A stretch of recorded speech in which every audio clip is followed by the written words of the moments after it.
高提示，提升你的球技与品味。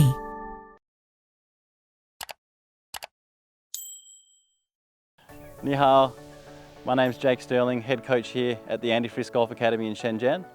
And today I want to discuss the chip and run and also the mentality that should go into club selection. So the first order of business is to see, can we putt it?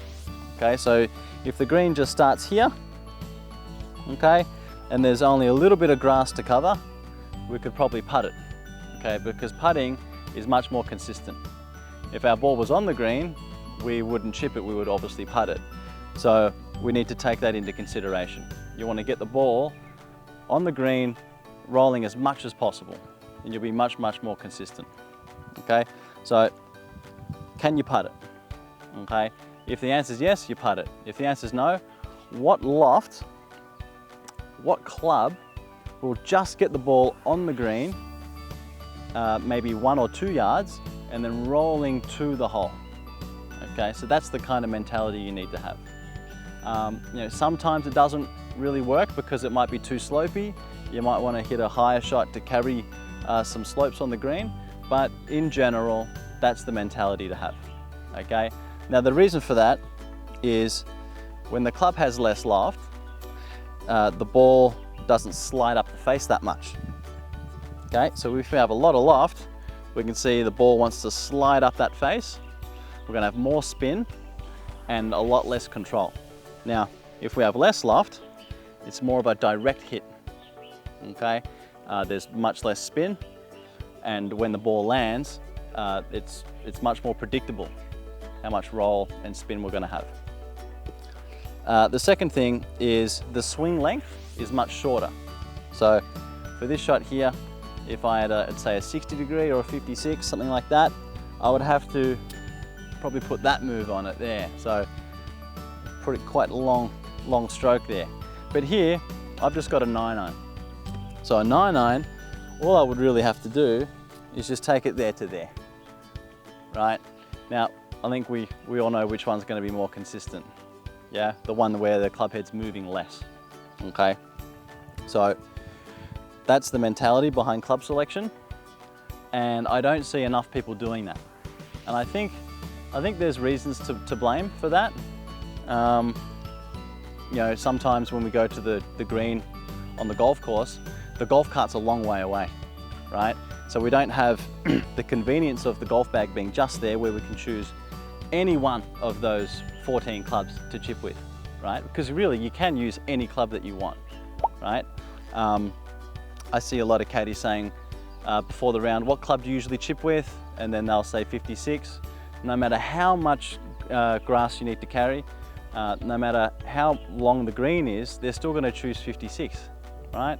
And it's just, you're better off telling the caddy, just bring four of my most lofted clubs. That way, if you do have a chip and run, you can hit a pitching wedge or a 9-iron if there's lots of green. Okay, so try and tell your caddy that. Now, for a chip and run, all we do is feet really close together, grip all the way down.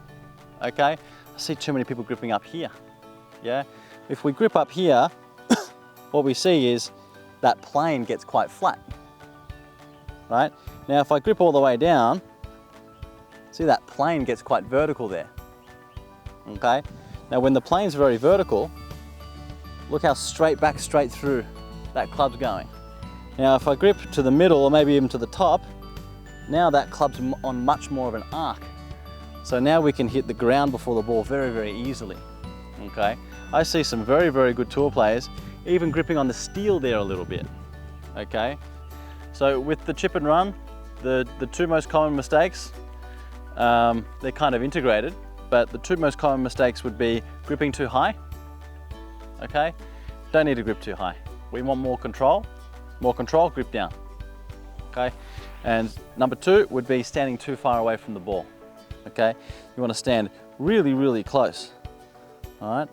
Now, when we stand really close and we grip all the way down, now we can see that shaft is very vertical.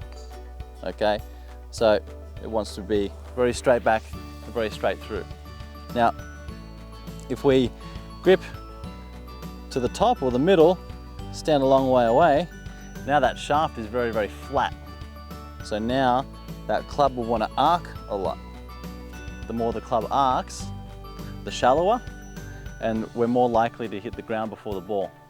Okay, so for the chip and run, you really want to try and get that heel in the air, just a little bit, not crazy amount, but just enough. Okay, stand really, really close, grip all the way down, and then you've got a pretty foolproof kind of shot.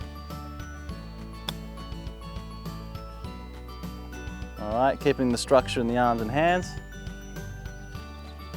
Very, very basic. Weight left, ball back, grip all the way down, stand close, and then it's almost like putting here. It's like a chipping setup, but putting. Putting, we only use our shoulders, okay? And then this is quite similar here. You can move the knees a tiny bit if you want, but very, very basic shot. Get in. Hope that helps.